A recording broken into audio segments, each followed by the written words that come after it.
네, 안녕하세요. 후보님, 지금 어디 계세요? 지금 대구에 있습니다. 예, 대구에서 지금 일정 하기 전에 좀 준비하고 있습니다. 지난번에도 대구를 가셨던 것 같은데, 어제는 광주였던 것 같고, 지방 일정이 많은데, 수도권보다 지방 쪽에 좀 집중 초반에 투자하고 있는 이유가 뭡니까?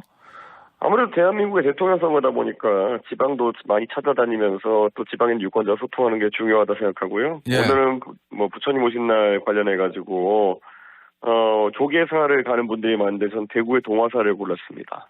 대구 동화사요? 예. 예. 알겠습니다. 그 특별한 이유가 있을까요? 아무래도 조계사는 오늘 저희 천하람 대표가 가가지고 예. 행사 참석할 거고요.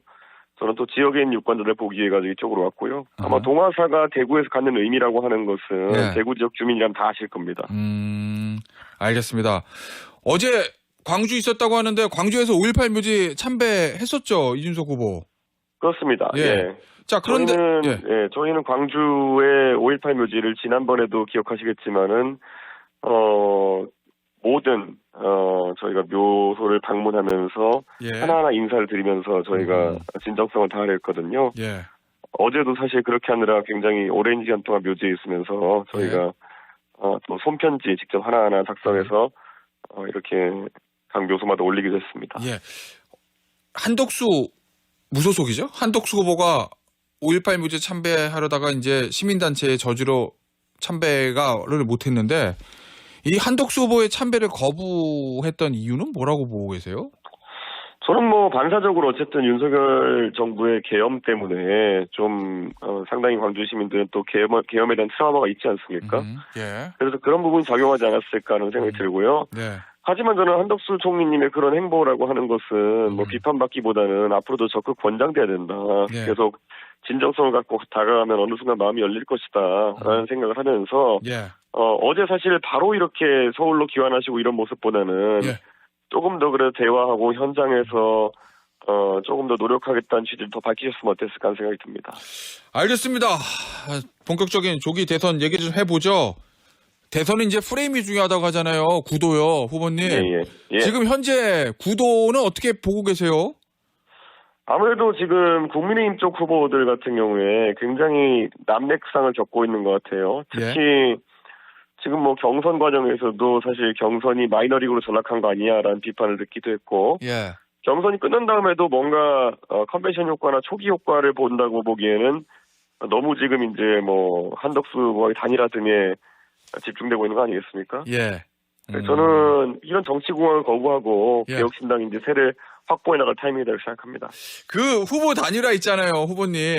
예. 이 국민의힘 대선 경선 토론에서도 이준석 후보와의 관계 설정에 대한 이야기 좀 언급이 됐었고, 예. 이 경선 끝나자마자 권영세 비대위원장이 이준석 후보 관련한 과거 징계에 대해서 사과할 용의가 있다. 이렇게 얘기도 하고, 뭔가 국민의힘 쪽에서 이준석 후보에 대한 러브콜이 좀 점점 이어지는 모양새인데 어떻습니까, 그거? 아마 유권자 전부가 알 텐데요. 저는 이 상황에서 제가 국민의힘에 싸우고 이런 거가 아니라 그냥 일방적으로 당하고 그냥 쫓겨난 상황이거든요. 예. 그렇기 때문에 거기서 저에게 사과를 검토할 것을 검토한다 이런 거는 예. 얘기가 길어지면 길어질수록 그냥 2차 가해에 가까운 것이기 때문에 예. 도대체 무슨 생각을 가지고 있는지도 모르겠습니다. 이렇게 언론에 들고 사과할 것을 검토하겠다 이런 걸 내는 것 자체가 예.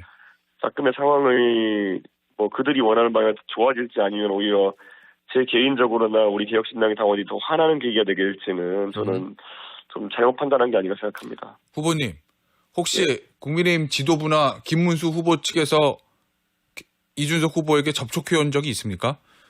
저한테는 없습니다. 예, 저희 워낙 저희 캠프가 또 다양한 인사들이 있기 때문에 예. 개별적으로 어떤 시도를 하고 있는지 모르겠지만 저에게 온 건 없습니다. 개인적으로 이준석 후보에게 직접 간 건 없다는 건데. 자, 그러면 한덕수 후보 측에서는 좀 접촉이 있습니까? 한덕수 총리는 제가 그저께 전화를 받았었거든요. 예. 근데 의례적인 이야기 외에는 별로 오간 것은 없습니다. 아, 그래요? 네. 아니, 한덕수 후보가 언론 보도된 거 보면 이준석 후보 아주 훌륭한 분이고 같이 하고 싶은 사람이고 네. 하버드 동문이고 이런 게 좀 극찬을 했다고 그래가지고 제가 뭐라듭니까, 한덕수 후보가? 이준석이 훌륭한 거는 그렇게 생각하시는 거는 감사하고요. 예. 예, 그런데 제 입장에서는 어떤 제안이나 아니면은 구체적인 얘기를 들은 건 없고, 예. 그리고 저도 어떤 제안이나 이런 것을 받아들일 생각이 없기 때문에 그냥 예. 의례적인 대화였다고 보면 됩니다. 아니 얼마 전에 후보님 아시겠지만 기사가 이제 같이 나온 게 한덕수 예. 후보가 첫 출마 선언하자마자 오세훈 서울시장하고 쪽방촌에서 만났잖아요. 예. 그리고 이준석 후보하고 오세훈 시장이 행사장에서 같이 찍은 사진, 이것도 보도가 됐어요.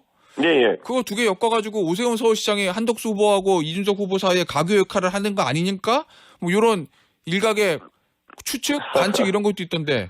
아니에요? 전혀 그런 건 없고 아마 저희 쪽에서 먼저 잡혔던 일정이고 나중에 한덕수 총림 측에서 또 예. 잡힌 일정이 아닐까 생각하는데요. 예. 제 생각에는 뭐 한덕수 총리님이 그 단일화나 이런 것을 이야기하고 하시는 자리가 뭐 있다면 저희는 좀 회피하지 않을까 그런 생각을 합니다. 아, 그래요? 자, 그러면 이준석 후보는 끝까지 무조건 완주한다? 완주해서 당선될 건데요. 당선? 예. 예. 그런데 지금 저 민주당하고 이재명 후보하고 다른 후보들 지지율 격차가 좀 크잖아요. 이준석 후보하고. 예. 엎을 수 제가 있습니까? 뭐 지금까지 치른 선거 중에 그런 선거 아닌 게 있었습니까? 제가 국민의힘 전당대회에서도 1등하던 나경원 후보 뒤집고 당선된 거고. 예. 지난번에 동탄 선거도 뭐 마지막까지 한 20% 격차 나다가 한 일주일 사이 뒤집은 거고. 예. 결국엔 어떻게 하느냐에 달려있는 것이고 저는 그런 선거들보다 이번 선거가 오히려 구도는 더 좋다 이런 생각을 하고 있습니다. 그래요? 근데 제3당이니까 당선되려면은 이재명 후보든 김문수 또는 한덕수 후보든 어느 쪽에서 표를 가져와야 되잖아요, 후보님. 예. 주 공략 대상은 어디입니까? 양쪽 다고요. 지난 예. 동탄 선거에서는 민주당에서 한 25% 정도의 표심이 이전돼가지고 당선된 거거든요. 예. 저는 뭐 이번 선거도 예. 사실 이재명 후보의 모습이 예. 지금까지 민주당에서 흔히 중심 가치였던 김대중 정신이나 노무현 정신을 실현하는 그런 후보가 이재명 후보냐에 대한 논란이 있을 수밖에 없다 이런 생각을 해요. 예. 잘 생각해 보시면은 노무현 정신이라는 게 뭡니까? 불리함이 있으면 불리함이 있는 대로 담담하게 맞이하고 대신 올곧은 방향 나가고 3당 합당하면은 이의 있습니다라고 손들고 뛰쳐나오고 예. 좀 멋진 모습인데 지금 예. 이재명 후보의 정치라는 건 지난 몇 년 동안 방탄하고 무슨 뭐 우격다짐으로 세력을 동원해가지고 지금 뭐 대법원을 뭐 탄핵하겠다 그러고 이런 거 아닙니까? 예. 저는 이건 노무현 정신이랑 전혀 상관없는 것이고 예. 그러다 보면 저는 이제 유권자에게 한번 물어보고 싶습니다.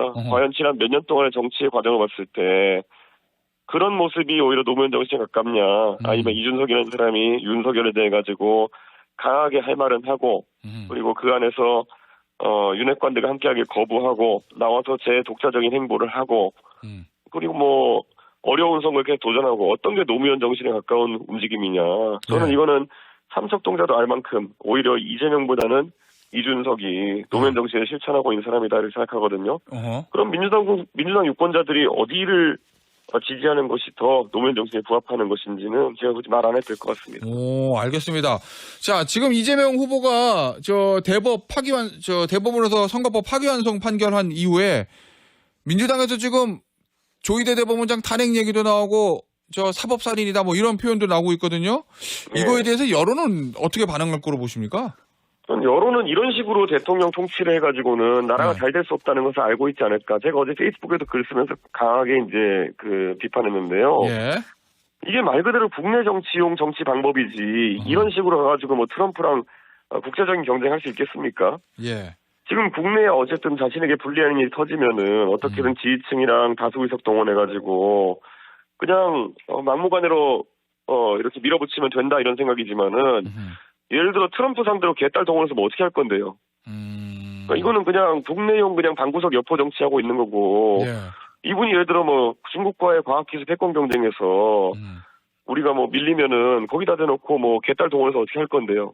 그러니까 이거는 말 그대로 그냥 국내용 정치지 이분이 국내용 정치 넘어가지고 이런 방식을 답습해서 뭐 글로벌 외교에 대응할 수 있는 것도 아니고 말 그대로 그냥 능력의 한계성을 보여주고 있다는 생각입니다.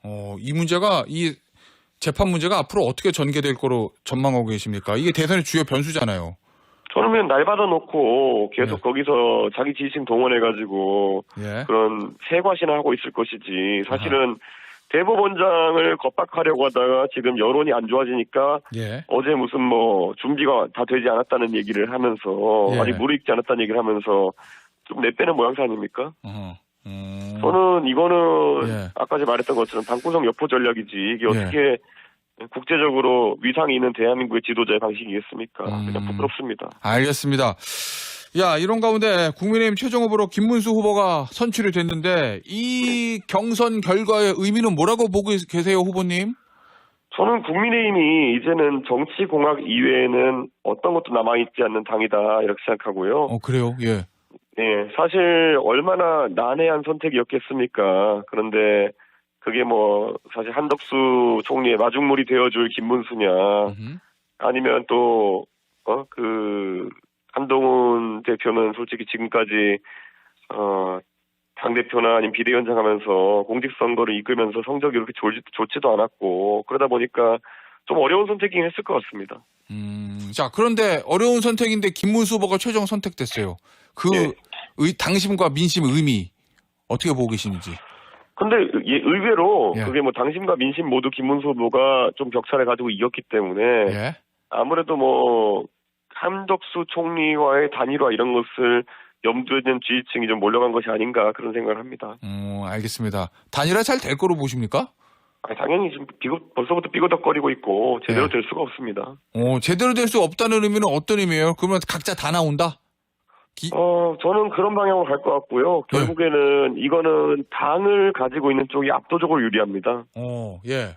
그렇기 때문에 한덕수 전 총리가 굉장한 어떤 승부수를 던지지 않는 한 지금 상황에서는 김문수 후보 측에서는 그냥 이런저런 입장을 대면서 시간을 끌려고 할 거로 보입니다. 그러면 한덕수 후보는 중도 사퇴할 거로 보세요? 아니면 무소속으로 나올 거로 보세요? 흡수될 거로 보세요? 한덕수 전 총리의 뒤에는 윤석열 대통령과 윤핵관의 그림자가 아른거리는 것이 사실이거든요. 예.